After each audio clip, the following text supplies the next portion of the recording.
Good morning, Nicole here with Roots to Rise. I'm going to be walking you through a really great stabilization practice that you can do first thing in the morning. So we're going to start down on our hands and knees with this one, and we're going to start just within a spinal motion. So it's not a stretch. I don't want you to go through the stretch of this, and it's cat camel. So I like to place my feet flat on the ground, or my toes flat on the ground so that I've got that stability.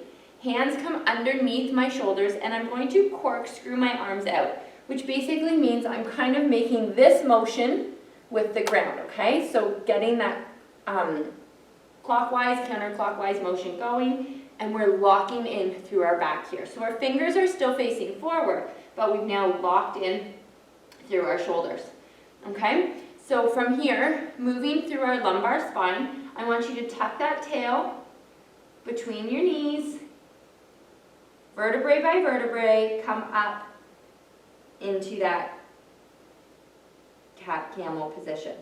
And then again, starting with that lumbar spine, bringing the body up into extension. Okay, so we're just going to do a couple here. Good, make sure you're breathing through this. This is just a great way to wake up the spine. Okay, so not forcing it through any range. Again, this is not a stretch, it's a motion. Okay?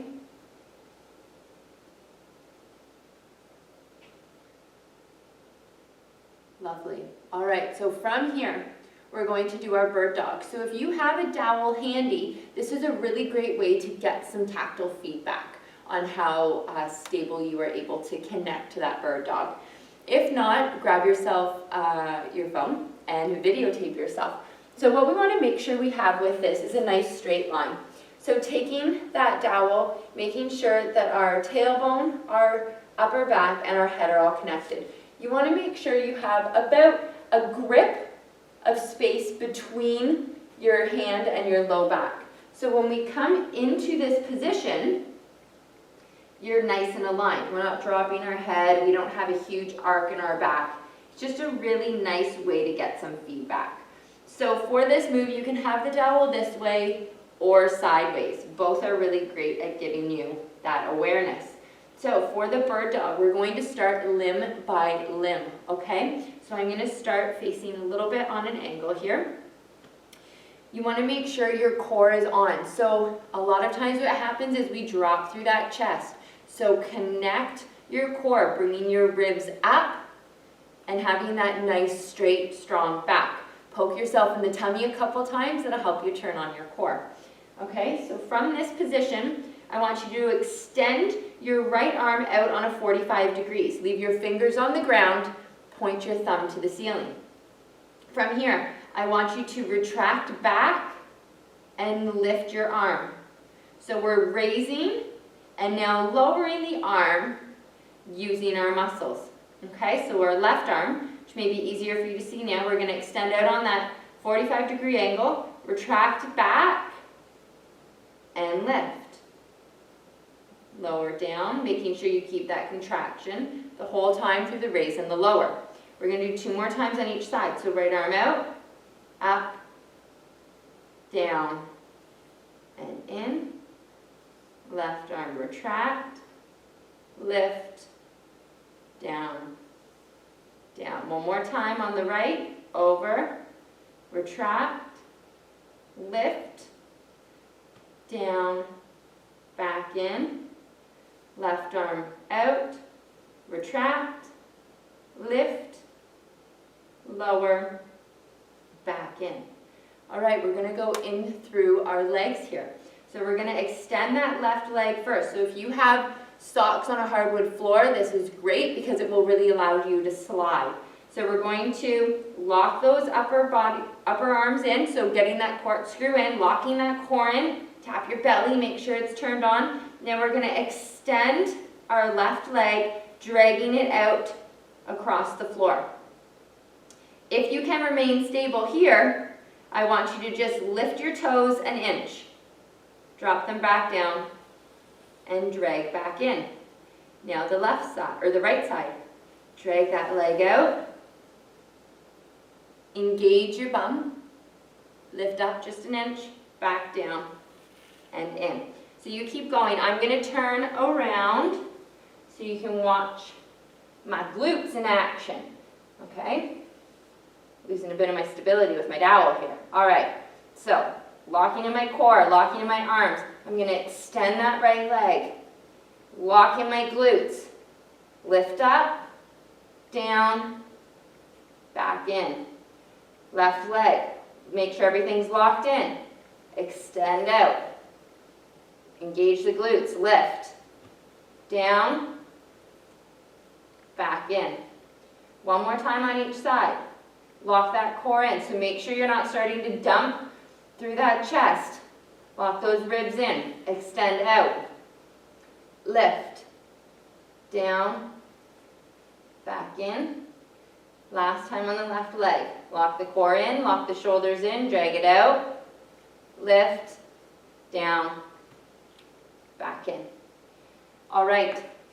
So this move can be more of an advanced move because there is a lot of shoulder, core, hip stability being worked there. A lot of stabilization happening. So don't feel like you're progressing nowhere if you just stick with limb to limb for a while, okay? We have lots of clients that do that. Next, we're gonna go into a bridge, and this is, again, working on some of that stability. So we're gonna come down here. So now our ribs are going to do the opposite. They're actually going to drop down towards the floor, whereas before they were raising away from the floor. We have now engaged our core. You want to press your feet into the ground and then push them away. This is going to deactivate your hamstrings and allow your glutes to work a little bit more. Squeeze your bum, and I just want you to lift it an inch off the ground. Now bring it back down and release. Make sure your ribs come down. Core is on. Poke that belly. Push your feet into the ground, away. Squeeze your bum like you got $100 in between your cheeks. Raise up just a little bit higher, making sure those ribs stay down. If they do not, we have lost our core engagement and the move is finished, okay? So lock that core in, push down and away, squeeze your glutes, lift a little higher.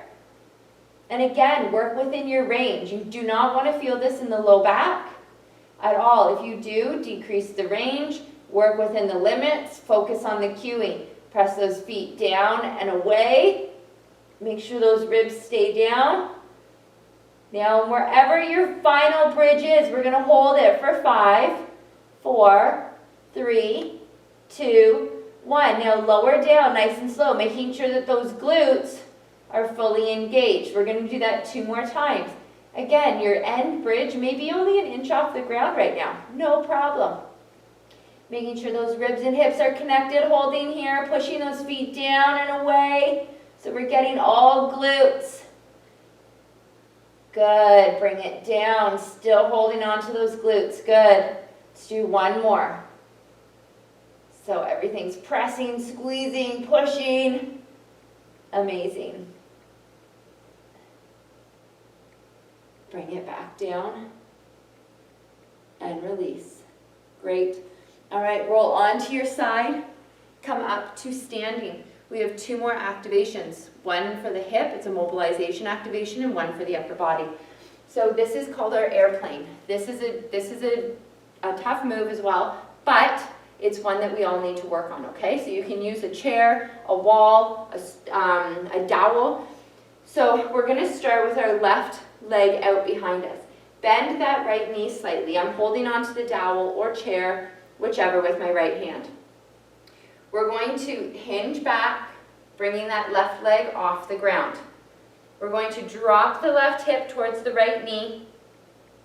And ideally, I want you to open all the way up, but we're opening up through the hips and through the shoulder. Okay? What's also important here is that we don't drop through the back. Make sure we're keeping that core locked on. This will help with balance. It will help to protect the low back. So make sure you don't have that arc. Get those hips in and connected. So you can see here my hip is open. I've now locked it in. Okay? So hinging, and rotating. And I just want you to do 3 on each side. Okay, dropping that hip down towards the opposite knee and opening up. We'll do 1 more here. Dropping it down and opening up. Always finish the move coming back to center and then standing up. I'll do this one a little bit more on an angle for you. So, locking those hips in, engaging the core, engaging the glutes. Slight bend in that left leg. We're going to hinge back. I only want you to do this a little bit, okay? So just so the feet are just hovering off the ground.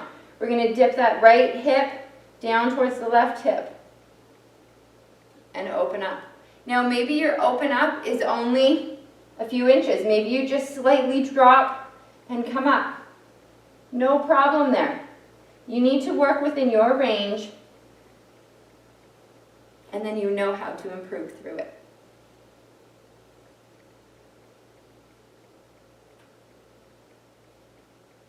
Good, we'll do 1 more, and this is a great one to do in the morning to really help wake up the whole body. Good, and relax. The last one we're going to do is to open up through the chest, help stabilize in through the shoulders. So you will need a dowel, a resistance band, a pair of stretchy pants, stretch Armstrong doll, whatever you got that's a little bit stretchy or super stable like a dowel. So a dowel could be a broomstick, a hockey stick, a rake, anything like that.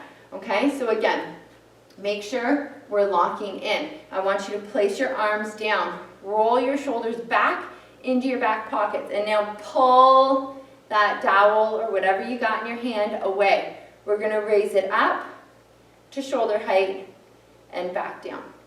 We're going to do that 2 more times, constantly pulling the dowel apart. Okay? Good. Now after that 3rd one, let's see if we can go a little bit higher.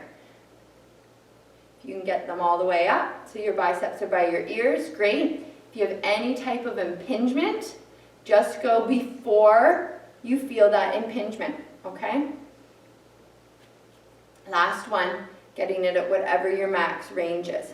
Now what's important while you're going through this is that we don't get into this, okay? I don't want you to get that big arc in there.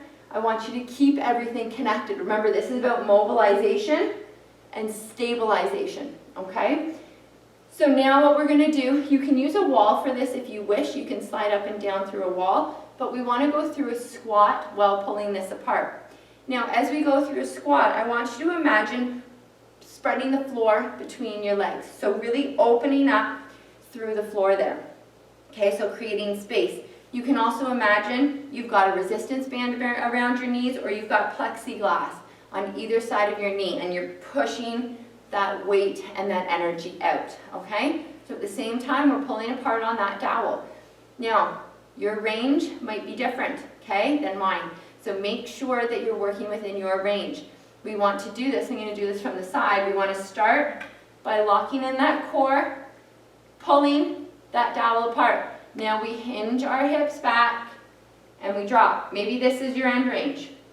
No problem. You just want to make sure you're always starting this move with the hinge back and then coming up. Pulling it apart and back up. And eventually we want to see how far down we can get. Spreading that floor apart. Getting that dowel. Spreading it as much as we can. Bringing our body down. All right, we'll do 2 more. It's kind of a nice little work-up, wake-up, eh? Beautiful. Roll your shoulders, shake your hips around in a circle, and there you go. There's a quick, about 12-15 minutes mobilization, stabilization for you to do in the morning after you stretch.